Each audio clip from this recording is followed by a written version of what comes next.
வணக்கம். இலங்கை செய்திகளுடன் நான் ரோஷன். விரிவான செய்திகளுக்கு முன் தலைப்புச் செய்திகள். மன்னார் பிரதேசத்தில் நிர்மாணிக்க திட்டமிட்டிருந்த காற்றாலை மின்சார உற்பத்தி திட்டம் அடுத்த வாரம் மீண்டும் பேச்சுவார்த்தை. திடீர் மின்தடையை தொடர்ந்து நாடளாவிய ரீதியில் சுழற்சி முறையில் மின்வெட்டை அமுல்படுத்த நேரிட்டதற்கு வருத்தம் தெரிவித்துள்ள மின்சக்தி அமைச்சர் குமார ஜெயக்கொடி. தற்போதைய மின்தடைக்கு குரங்குகள் தான் காரணம் என்று கூறுவது பொருத்தமில்லாத ஒரு கருத்து என்று எதிர்க்கட்சித் தலைவர் நாடாளுமன்றத்தில் கருத்து. வடக்கு மாகாண அபிவிருத்தியை முன்னேற்ற அனுருகுமார் திசாநாயக்க தலைமையிலான அரசாங்கம் சாதகமான நிலைப்பாடு, ஆளுநர் அறிவிப்பு. தொடர்வது விரிவான செய்திகள். அதானி நிறுவனத்திற்கும் இலங்கை அரசாங்கத்திற்கும் இடையில் முக்கிய பேச்சுவார்த்தை ஒன்று இடம்பெறவுள்ளதாக குறிப்பிடப்படுகிறது. மன்னார் பகுதியில் $1 பில்லியன் முதலீட்டுடன் காற்றாலை மின் உற்பத்தி திட்டத்தை செயல்படுத்த திட்டமிட்டிருந்த அதானி நிறுவனம் இதிலிருந்து விலகுவதற்கு தீர்மானித்துள்ளதாக அறிவித்திருந்தது. இதன் பின்னணியில் இந்திய மற்றும் இலங்கை அரசாங்கங்களின் தலையீட்டால் அடுத்த வாரம் முக்கிய பேச்சுவார்த்தை ஒன்று நடத்தப்படும் என்று இந்திய ஊடகங்கள் தகவல் வெளியிட்டுள்ளன. மன்னார் மற்றும் பூநகரியில் முன்னெடுக்கப்பட இருந்த காற்றாலை மின்சார உற்பத்தி மற்றும் மின் விநியோக திட்டங்களில் இருந்து வெளியேறுவதாக அதானி கிரீன் எனர்ஜி நிறுவனம் கடந்த புதன்கிழமை அறிவித்தது. இதற்கிடையில் இலங்கை முதலீட்டு சபைக்கு உத்தியோகபூர்வ கடிதம் ஒன்றையும் அனுப்பியிருந்தனர். இலங்கையின் மன்னார் மற்றும் பூநகரி பகுதிகளில் 484 மெகாவாட் மின்சாரத்தை உற்பத்தி செய்யும் புதுப்பிக்கத்தக்க காற்றாலை மின் உற்பத்தி நிலையத்தை அமைப்பதற்கான இணக்கப்பாடுகள் முன்பே எட்டப்பட்டிருந்தன. மின் விநியோகத்தை தென்பகுதிகளில் உள்ள நாடு முழுவதும் விஸ்தரிக்கவும் மேலும் 2 மின்சார நிலையங்களை உருவாக்கவும் திட்டமிடப்பட்டிருந்தது. அதானி நிறுவனம் இலங்கையின் உயர் அதிகாரிகளோடு இதுவரை 14 சுற்று பேச்சுவார்த்தைகளை நடத்தி ஆரம்பகட்ட நடவடிக்கைகளுக்காக $5 மில்லியன் வரை செலவிட்டுள்ளதாக தகவல்கள் தெரிவிக்கின்றன.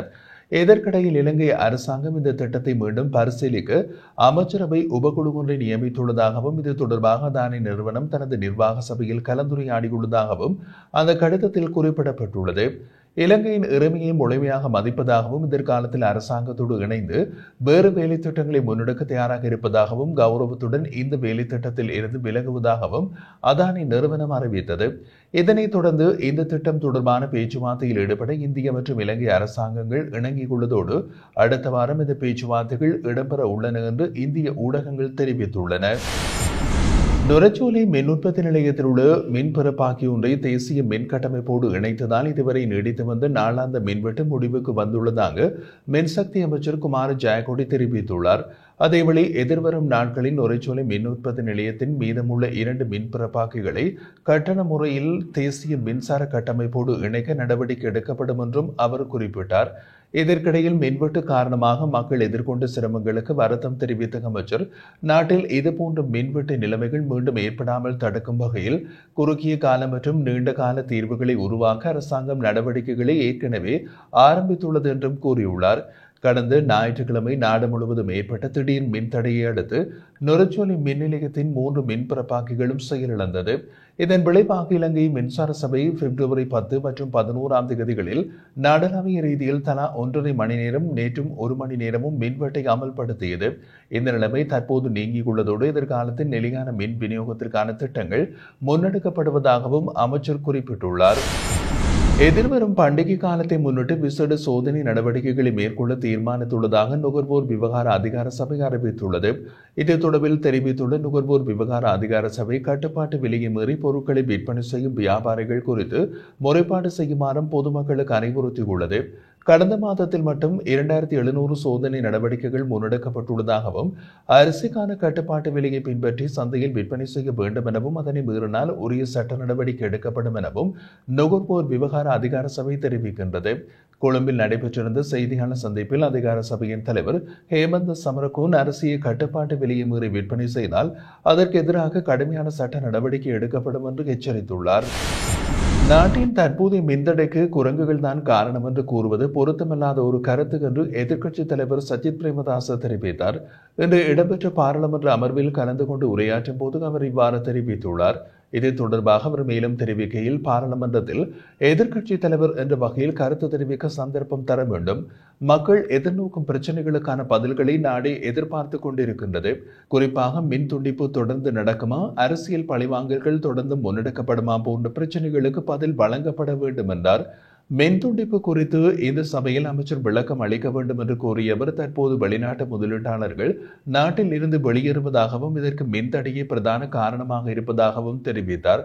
இந்த நிலையில் நாட்டில் மீண்டும் திடீர் மின்தடைக்கு நிரந்தர தீர்வு வழங்கப்பட வேண்டும். எதிர்வரும் ஞாயிற்றுக்கிழமையும் மின்சாரம் துண்டிக்கப்படலாம் என்று எச்சரிக்கை விடுக்கப்பட்டுள்ளது. சூரிய சக்தி உற்பத்திக்கேற்ப மின் விநியோகம் இடம்பெறாவிட்டால் மின்தடை ஏற்படும் என்றும் அபாயம் காணப்படுகின்றது. இது தொடர்பாக அரசாங்க தரப்பில் பதில் வழங்க வேண்டும் என்பதோடு புதிய உற்பத்தி ஆலைகளை திறந்து சமநிலையற்ற தன்மையை ஏற்படுத்தாத வகையில் நடவடிக்கை எடுக்க வேண்டும்.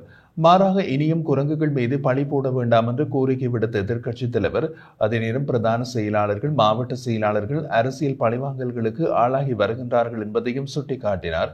இதற்கிடையில் இந்த வருடத்திற்கான அரசாங்க வரவு செலவு திட்டம் எதிர்வரும் திங்கட்கிழமை பாராளுமன்றத்தில் சமர்ப்பிக்கப்படுகிறது. அதன்படி எதிர்வரும் திங்கட்கிழமை காலை 10:30 மணிக்கு பாராளுமன்றம் கூட உள்ளதோடு ஜனாதிபதி அனுரகுமார திசாநாயக்க பதவியேற்ற பிறகு சமர்ப்பிக்கப்படும் முதலாவது வரவு செலவு திட்டம் இதுவாகும். இதற்கிடையில் 2025 வரவு செலவு திட்டத்தை தயாரிப்பதற்கான இறுதிக்கட்ட பணிகள் நடைபெற்று வருகின்றன என்றும் தெரிவிக்கப்பட்டுள்ளது. வடக்கு மாகாண அபிவிருத்தியை முன்னேற்ற அனுரகுமார திசாநாயக்க தலைமையிலான அரசாங்கம் சாதகமான நிலைப்பாட்டை கொண்டுள்ள இந்த சந்தர்ப்பத்தை பயனுள்ளதாக பயன்படுத்தி மாகாணத்தில் விரைவான வளர்ச்சிக்கான முயற்சிகளை மேற்கொள்ள வேண்டும் என்று வடக்கு மாகாண ஆளுநர் நாகலிங்கம் வேதநாயகன் தெரிவித்துள்ளார். இன்றைய தினம் தெல்லிப்பளை ஆதார மருத்துவமனையில் நோய் தடுப்பு பராமரிப்பு சேவை பிரிவுக்கான அடிக்கல் நாட்டும் நிகழ்வில் பிரதம விருந்தினராக கலந்து கொண்டு அடிக்கல் நாட்டிய போது ஆளுநர் இவ்வாறு கூறினார். சுயநலம் அதிகரித்து வரும் இந்த காலகட்டத்தில் பிறருக்கு உதவியாற்ற மனப்பான்மை குறைந்து வருகிறது. அதற்கிடையில் சமூக நலனுக்காக முன்வரும் நபர்கள் பாராட்டத்தக்கவர்கள். புலம்பெயர்ந்தாலும் தாய்மண்ணுக்கும் மக்களுக்கும் சேவை செய்ய விரும்பும் மனநிலையில் செயல்படும் இவர்களின் பணியை உயர்வாக கருத வேண்டும். தெல்லிப்பளை புற்றுநோய் மருத்துவமனைக்கான வசதிகள் இன்னமும் மேம்படுத்தப்பட வேண்டியுள்ளது. அவை விரைவில் பூர்த்தி செய்யப்படும் என்றும் நம்பிக்கை உள்ளது என்று குறிப்பிட்டுள்ளார். ஆஸ்திரேலியாவை தளமாக கொண்டு பாலம் நிறுவனத்தின் நிதி உதவியோடு வன்னி ஹோப் நிறுவனத்தின் அனுசரணையில் இந்த 3 மாடி கட்டிடம் அமைக்கப்பட உள்ளமை குறிப்பிடத்தக்கது. 2025ஆம் ஆண்டுக்கான பன்முகப்படுத்தப்பட்ட வரவு செலவு வேலை திட்டங்களின் நடைமுறைப்படுத்தல் தொடர்பான கலந்துரையாடல் ஒருங்கிணைப்பு குழு தலைவர் மற்றும் கடல் தொழில் அமைச்சர் ராமலிங்கம் சந்திரசேகர் தலைமையில் இன்று யாழ்ப்பாண மாவட்ட செயலகத்தில் நடைபெற்றது.